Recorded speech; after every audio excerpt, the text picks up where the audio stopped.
y equals some number to the x power, and that number is greater than 1, here's how it'll behave. Okay? Get used to certain behavior patterns from this. Let's make a little table.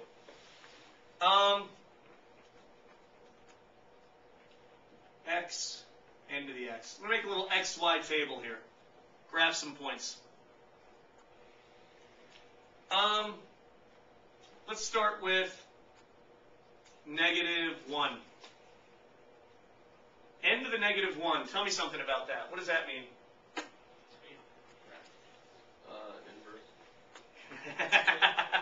We use -1 to mean inverse on matrices and on trigonometry. But what does it mean on a number? It's going to be less than 1. Pardon? 1 over n to the first. 1 over n to the first. And what is the word that Jesse meant instead of inverse? Square root. Reciprocal. Not square root, reciprocal. Yes. But I don't blame you because we use the -1 for inverse to mean inverse for matrices and trigonometry. I hate that about math. And if put a 0 here, I get n to the 0. 1. That's anything to the 0 power is always 1. Dean remembers his exponents. Put a 1 here, I get n to the first. What's true about anything raised to the first power? N. Put a 2 here, I get n squared. All I know is if n is greater than 1, that's big. Put a 3 here, I get n cubed. That's bigger. Pretty soon, as n is bigger than 1, we're talking about the king and his grains of rice again. This starts going up very quickly. But here's a shape that all exponential functions share. As long as n is bigger than 1, okay, so they all pass through the point 0, 1. As long as n is greater than 1, then its reciprocal is less than 1. Is that correct? As long as if n is 2, what's 1 over n? 1 over 2. 1 over 2. If n is 3, what's 1 over n? 1 over 3. 1 over 3. So if n is greater than 1, its reciprocal is some little fraction down here. So here's 1. Here's some fraction less than 1. Wait, that's... Sorry, here's -1. Thank you. Amy was about to catch me. Have Amy proofread all my work for the rest of my life. Please don't. If we have, when n is equal to 1, this graph is going to pass through the point 1, whatever that number is. So all of them have this sort of shape.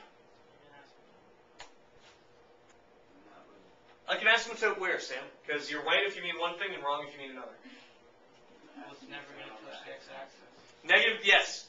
It is a horizontal asymptote. There is a horizontal asymptote, and that is the x-axis. That is correct. This is not a vertical asymptote. It'll keep. It's like there's no asymptote. It starts looking like one. But really there isn't. There isn't. Because it can pass over the number it gets really close to. Yes, it keeps. I think a simpler way to say that is because it always keeps moving to the right, and with no interruptions. Yeah, but won't it eventually?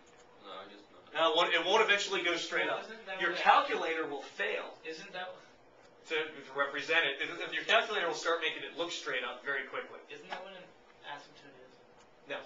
It's always getting closer, but at an exponential rate. An asymptote is where one way to think of an asymptote of a vertical asymptote, Sam. Mathematically, I mean, I agree with what I said. Like originally, only the exponential. Right. But it's also for it to be a vertical asymptote, the function would have to approach infinity as x approached an actual number. This doesn't get to infinity until x gets to infinity. For it to be an asymptote, it would have to get close to infinity when x got to an actual concrete value. Now, you'll overwhelm your calculator. You put 10,000 in for x, and you're going to get a number bigger than your calculator can handle for something to the 10,000th power.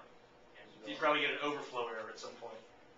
But that is still not an asymptote. This is where you got to be smarter than your calculator, because because there's not a constant value of x, an actual number like 5, at which y starts heading to infinity. You can't call it a vertical asymptote.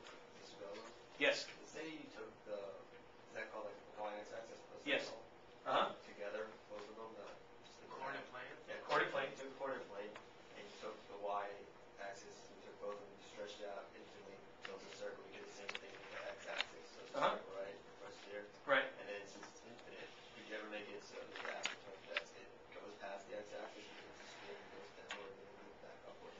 reading too much in the way of astrophysics. Yes, and at that point you're dealing with, when you get to three-dimensional math, they start calling things, there's a term that comes up that I love, because it doesn't sound like a math term. The term is neighborhood, okay? And let me give you a quick example of that. If your neighborhood is the solar system, what shape is the Earth? Not a trick question. It's actually an ovoid spheroid, but close enough. It's round, okay? Earth is round, okay? Right now, we're on the Earth, right? If I'm building a house on a flat piece of desert in Death Valley, what shape should I assume the Earth is in my neighborhood? Flat. Flat. Flat. I mean, if you're standing in Death Valley and all you're thinking about is building something in the 100 feet around yourself, the Earth is flat. And it's not that Columbus is wrong, it's just that is the neighborhood of your perception. Isn't it slightly curved? Actually, there's places in Death Valley where it's actually slightly curved the other way, where it goes in. So it's actually perfectly straight. Yeah, so there's places where the Earth is perfectly flat. There's places where it actually curves in, like, New Orleans. That was the problem with the hurricane, is you've got an ocean here, and you've got a city where the Earth actually curves down below sea level. That's a masterpiece of civic engineering, in my opinion. But it's not the fault of the residents there, certainly. There are places where the Earth, if you're on the ocean, the Earth actually looks round if you look at the horizon. Yeah, I have that. But you got to know what neighborhood you're in, okay? We're on a flat whiteboard, Saul. So that's our neighborhood. That means the rules we follow are going to be those of Euclidean geometry, which is what you learned in 10th grade. And then what you're talking about now, though, is if I take this Euclidean surface and project it onto a sphere, then I've got to break out a whole new